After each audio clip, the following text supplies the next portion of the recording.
gentlemen, may I have your attention, please? The show starts in 10, 9, 8, 7, 6, 5, 4, 3, 2, 1, go.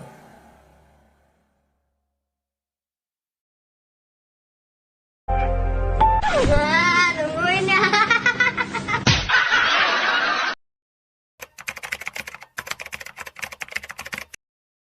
Five, four, three, two, one, go.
Assalamualaikum warahmatullahi wabarakatuh.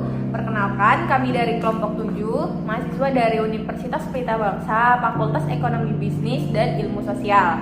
Dengan saya di sini Siti Nuraini dan ketiga rekan saya. Nama saya Neneng Latifah. Saya Herlina Adianti. Saya Dewi Laura Sofia. Baik, di sini kami akan membahas sebuah materi tentang manajemen resiko di sektor pariwisata. Studi kasus yang kami ambil adalah sektor pariwisata pada Gunung Merapi. Sebelum membahas studi kasus, kami akan menjelaskan sedikit tentang apa itu manajemen resiko dalam konteks pariwisata. Manajemen resiko dalam konteks pariwisata lebih kepada perencanaan dan implementasi proses yang diarahkan untuk memanajemeni efek yang merugikan yang ditimbulkan melalui krisis dari bencana di pariwisata. Selain itu juga mempersiapkan perbaikan dalam sistem maupun prosedur untuk menangani peluang-peluang pariwisata yang berpotensi. Nah, untuk mengetahui lebih jelas apa saja yang ada di dalam manajemen risiko di sektor pariwisata, kita akan membahas hal-hal terkait seperti yang pertama ada bencana dan pariwisata, lalu ada manajemen krisis, ada peran industri pariwisata di dalam manajemen risiko, ada sumber risiko, lalu ada standar manajemen resiko dan juga proses manajemen resiko pariwisata. Nah, lalu apa sih yang dimaksud dengan bencana dan pariwisata? Oke, di sektor ini industri pariwisata tidak memiliki tanggung jawab untuk mengembangkan atau mengimplementasikan rencana dan pengaturan manajemen pengaturan bencana. Komunitas badan-badan yang diserahkan tugas tersebut yang seharusnya bertanggung jawab. Dimanapun dimungkinkan, seyogianya industri pariwisata berpartisipasi dalam merencanakan dan mengelola penanganan bencana melalui pihak lokal, regional, dan panitia nasional. Lalu keikutsertaan seperti ini menempatkan pentingnya pariwisata agar masuk dalam agenda Badan Manajemen Penanggulangan Bencana dan mempromosikan kebutuhan untuk menetapkan ukuran tentang pengembangan perlindungan kepada pengunjung. Melalui cara seperti ini, operator wisata dan destinasi menjadi proaktif sehingga memperkecil dampak bencana terhadap industri mereka.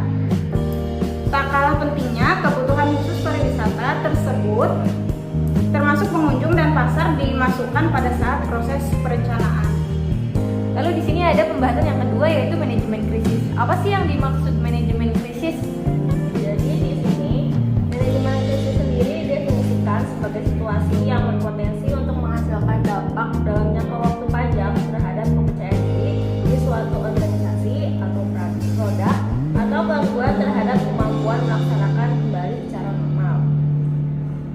Manajemen krisis dipergunakan dalam pedoman ini sebagai suatu terminologi yang berarti sebuah usaha pariwisata atau organisasi atau destinasi untuk bereaksi dan memulihkan diri dari krisis. Lalu krisis di operator wisata dan destinasi dapat terjadi dari dalam organisasi itu sendiri atau dari kejadian luar atau event-event yang berakibatkan berdampak atau ancaman bencana terhadap komunitas itu sendiri. Komunitas yang terguncang berakibat pada kepercayaan diri pariwisata tersebut dan mengganggu kemampuan untuk kembali melaksanakan operasional secara normal. Lalu pembahasan yang ketiga itu ada peran industri pariwisata di dalam manajemen resiko. Nah, apa sih yang dimaksud peran industri pariwisata di dalam manajemen resiko tersebut? Peran industri pariwisata di dalam manajemen resiko. Pariwisata memiliki dua peran dalam manajemen resiko. Yang pertama adalah sebagai mitra kerja pemerintah dan badan-badan komunitas yang memiliki cabang-cabang. Perencanaan penanganan sistem manajemen bencana yang terkoordinasi, sistem, prosedur, dan proses termasuk keperluan pariwisata. Yang kedua adalah mengembangkan rencana dan prosedur yang sesuai dengan masing-masing destinasi, peran spesifik organisasi, tanggung jawab untuk melatih personil kepada rencana tersebut dan untuk melaksanakan tes reguler terhadap rencana prosedur dan personil dan secara berkala disesuaikan dan ditingkatkan. Organisasi yang terlibat dalam manajemen penanggulangan bencana tidak semestinya bekerja secara terisolasi. Masing-masing operator dan organisasi menjadi bagian penanganan bencana komunitas dan berfungsi sebagai dengan ketetapan, koordinasi dan sistem yang terintegrasi. Pengembangan rencana, efektif dan prosedur penanganan bencana dalam konteks manajemen sangat bergantung pada yang pertama ada rapat antar badan, kedua implementasi proses manajemen resiko bencana, yang ketiga pengembangan rencana dan prosedur, keempat menciptakan dan menumbuh kemitraan, kelima konsultasi komunitas, keenam komunikasi efektif, ketujuh pelatihan personil, kedelapan tes terhadap perencanaan. Lalu untuk sistem manajemen penanganan bencana di setiap negara harus mengalokasikan penanggung jawab dan pemeran yang akan memanajemen bencana. Industri pariwisata tidak memiliki tanggung jawab tersebut atau mengalokasikan penugasan kepada Badan Manajemen Penanggulangan Bencana. Sebaiknya dilakukan kerjasama berdasarkan kerangka kerja untuk menghasilkan nilai tambah terhadap hasil keseluruhan. Berbagai bagian yang berbeda dan dalam industri pariwisata akan memiliki tanggung jawab yang berbeda dalam manajemen penanganan bencana dan memerlukan koordinasi pada tingkatan yang berbeda-beda sesuai sistem manajemen penanganan bencana. Otoritas pariwisata nasional atau negara misalnya harus ikut serta melalui keanggotaan dari panitia yang sesuai proses manajemen risiko penanganan bencana, sehingga memberi sumbangan kepada pengembangan kebijakan dan proses perencanaan strategis. Operator wisata individu memberi kontribusi dengan menjadi panitia kerja. Proses manajemen bencana di level lokal termasuk membangun reaksi dan pemulihan kepada komunitas, rencana serta prosedur fasilitas wisata. Contohnya rencana evaluasi gedung pariwisata. Di semua level manajemen penanganan bencana terdiri dari beberapa agen-agen penanggulangan bencana. Yang terakhir dalam peran industri pariwisata di dalam manajemen risiko yaitu pengembangan dan implementasi strategi manajemen risiko pariwisata agar menjawab secara komprehensif risiko potensial telah menjadi bagian tak terpisahkan dalam pengelolaan pariwisata di destinasi. Strategi ini sebaiknya dikaitkan dengan rencana manajemen penanganan bencana di komunitas dan termasuk rencana aksi di mana operator wisata dan organisasi saling bersinergi dengan tugas-tugas yang dikerjakan oleh Badan Manajemen Penanggulangan Wisata. manajemen risiko bagi perusahaan menyediakan sesuai dan minimal untuk keamanan tamu dan karyawan, sistem keamanan untuk berkomunikasi dengan semua orang yang berada di dalam area atau destinasi, lalu keamanan gedung, lalu menyiapkan personil terlatih kepada Badan Manajemen Penanggulangan Bencana selama kejadian dan langkah pemulihan yang diperlukan. Terus menyediakan sumber daya untuk mendukung keperluan selama kejadian dan langkah pemulihan.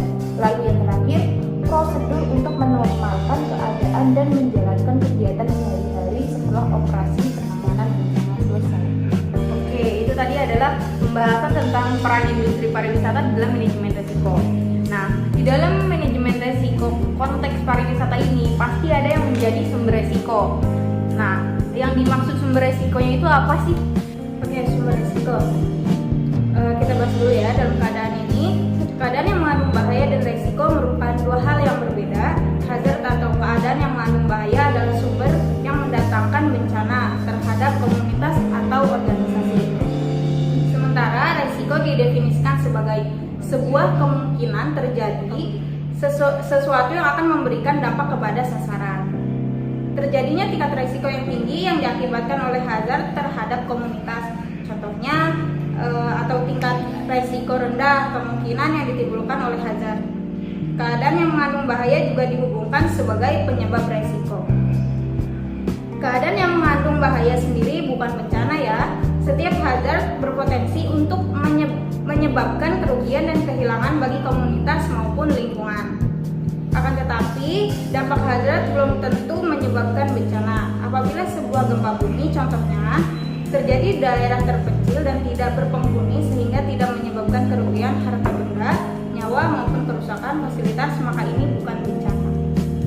Nah, identifikasi resiko yang berkaitan dengan keselamatan dan keamanan tamu, tuan rumah dan pegawai pariwisata berdasarkan 4 sumber.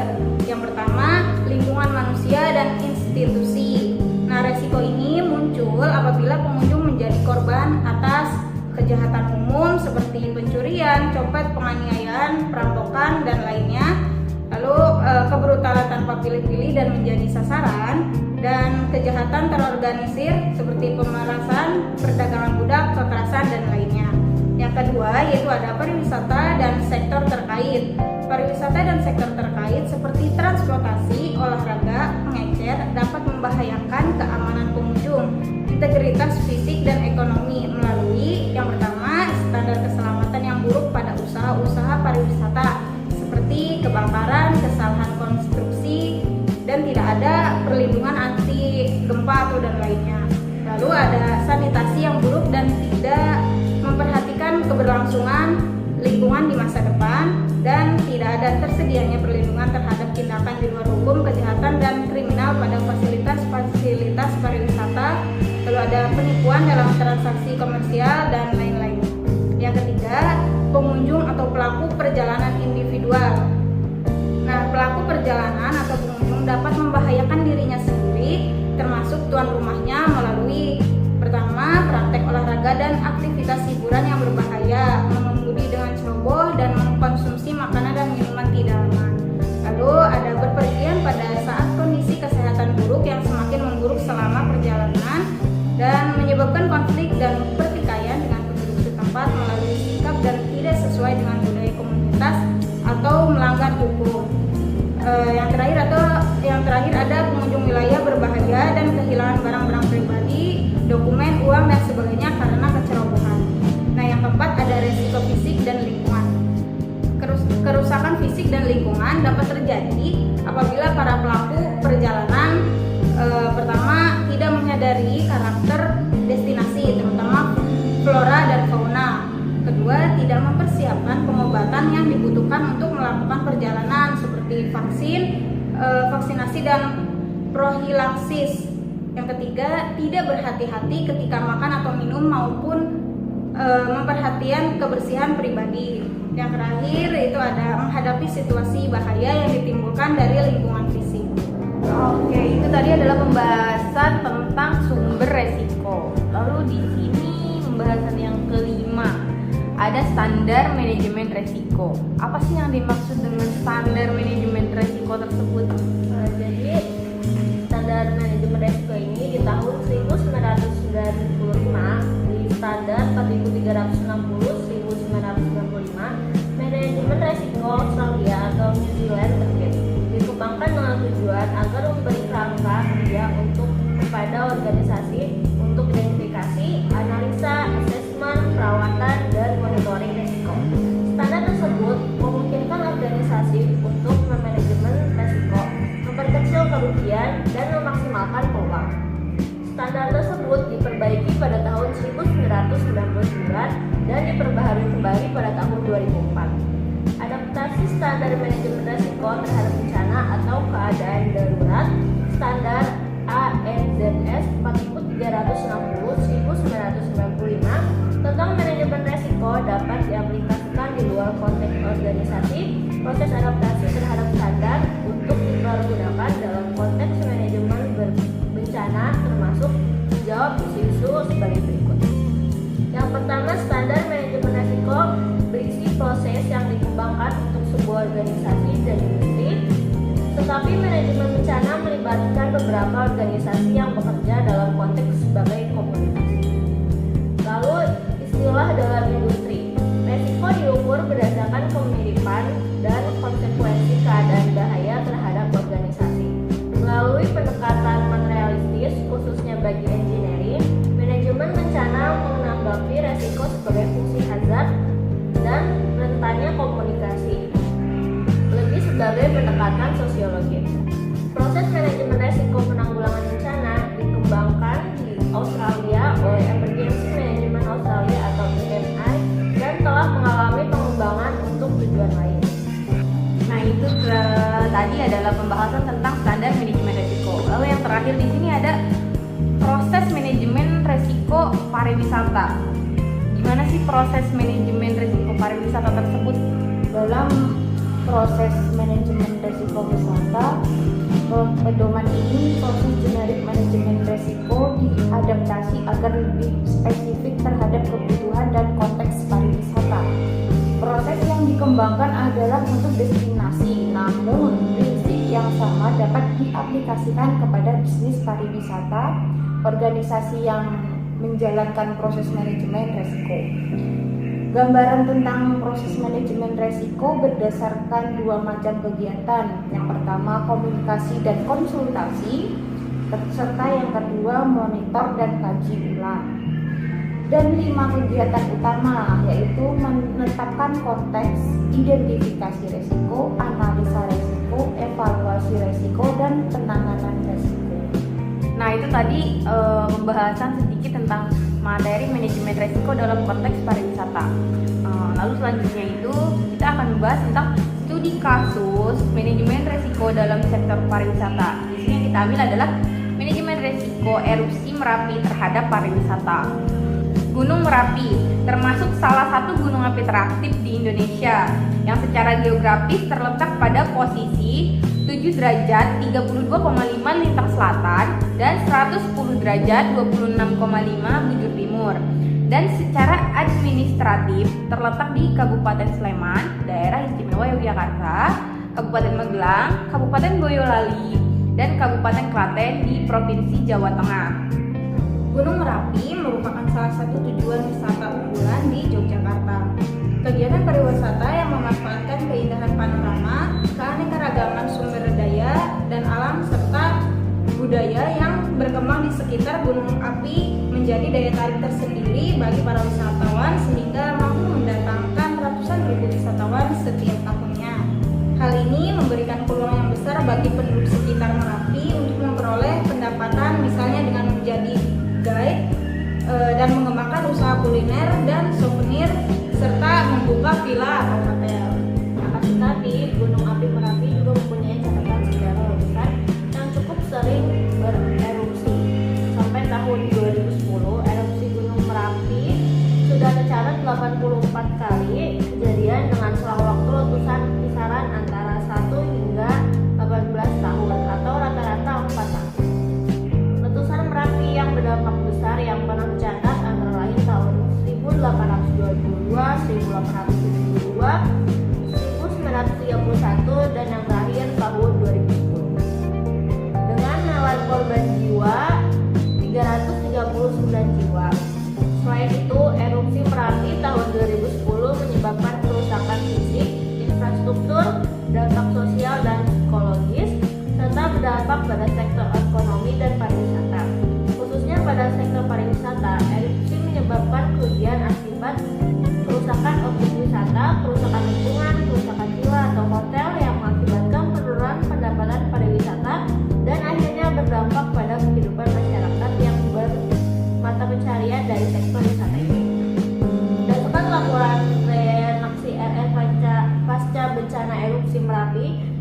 Bappenas dan BNPB tahun 2011, kerusakan yang dialami oleh sektor pariwisata setidaknya tercatat sekitar 13 miliar, sedangkan kerugian yang dialami baik berupa hilangnya pendapatan serta potensi pendapatan yang seharusnya diterima adalah sebesar 29 miliar. Hal ini menunjukkan resiko yang harus diderita akibat bencana erupsi cukup besar, sehingga perlu dilakukan suatu pengelolaan resiko bencana atau risk management. Kesimpulan dari pembahasan kami yaitu yang pertama, manajemen resiko dapat dilakukan melalui 4 rangkaian proses, yaitu identifikasi resiko, analisis resiko, respon resiko, dan monitoring resiko. Yang kedua, terdapat 21 resiko yang teridentifikasi dari aspek natural, ekonomi, finansial, manajerial, dan teknikal. Lalu yang ketiga, analisis resiko menunjukkan resiko tertinggi yaitu aspek natural dan kerusakan lingkungan, sedangkan resiko yang terendah merupakan aspek finansial dan manajerial. Untuk proses respon resiko erupsi Merapi terhadap pariwisata setempat yang digunakan yaitu acceptance, mitigation, avoidance, dan transference. Resiko pada aspek natural adalah resiko yang harus diterima karena merupakan proses alamiah dan merupakan ancaman dari erupsi Merapi. Selain aspek natural yang direspon dengan menerima, resiko pada keempat aspek lainnya dapat direspon dengan mengurangi, mitigation, memindahkan, dan menghindari. Respon dengan cara mengurangi resiko dapat diterapkan, misalnya untuk resiko kerusakan lingkungan adalah dengan melakukan reboisasi pada objek-objek wisata yang mengalami kerusakan, dilakukan rehabilitasi, sedangkan untuk bangunan hotel atau villa dapat direhabilitasi dan diperkuat.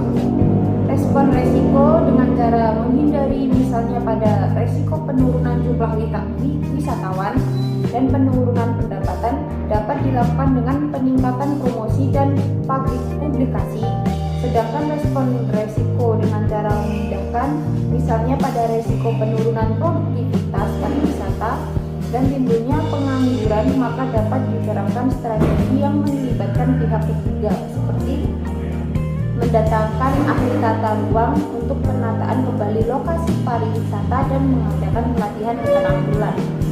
Yang kelima, pemantauan atau monitoring resiko menunjukkan sejauh mana status pelaksanaan strategi yang telah diterapkan dalam upaya mengurangi resiko yang mungkin timbul. Dan yang terakhir, pada monitoring resiko dilakukan pemantauan dan kontrol terhadap jalannya strategi dengan mengetahui kejadian pemicu serta status pelaksanaannya. Nah, itu tadi untuk pembahasan tentang studi kasus yang diambil dalam manajemen resiko konteks pariwisata. Mungkin cukup sekian pembahasan dari kelompok kami. Kurang lebihnya kami mohon maaf. Assalamualaikum warahmatullahi wabarakatuh.